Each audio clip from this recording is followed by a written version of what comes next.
Welcome to this technical guide on the Dyson V7. We are Kelatos Informatica, specialists in technical repair. We collect your device from your doorstep, carry out a free diagnosis, and send you a quote before any repair. No phone calls, no trips to the shop.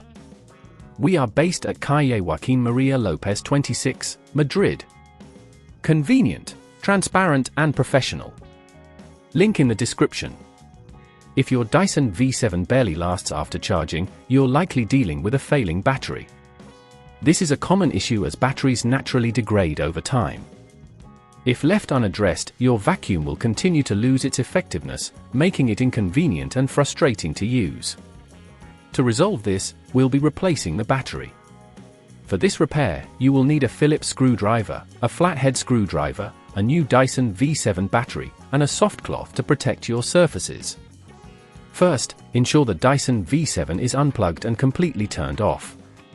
Start by removing the dust canister, which simply pulls off. Next, locate the screws securing the main body. Use your Phillips screwdriver to gently unscrew these, taking care to keep them safe. Once the screws are removed, carefully slide the main body apart.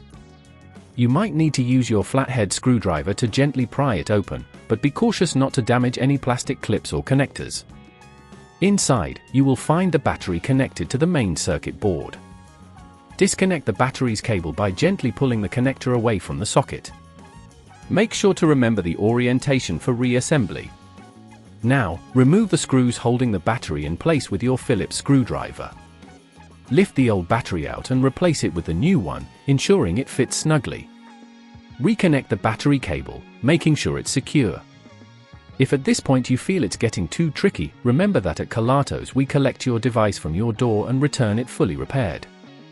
Before closing the device, double-check that all internal components are properly secured and that there are no loose cables. Once you're satisfied, align the main body and press it back together firmly. Replace the screws you initially removed and reattach the dust canister. Finally, plug in your Dyson V7 and allow it to charge fully before testing it out. To prevent this problem from occurring again, ensure you regularly clean the filters and avoid overcharging the battery. This will help extend its lifespan and keep your Dyson V7 running smoothly. If you'd rather not risk damaging your device, at Kelatos we collect, repair and deliver back to your door anywhere in the UK. Link in the description.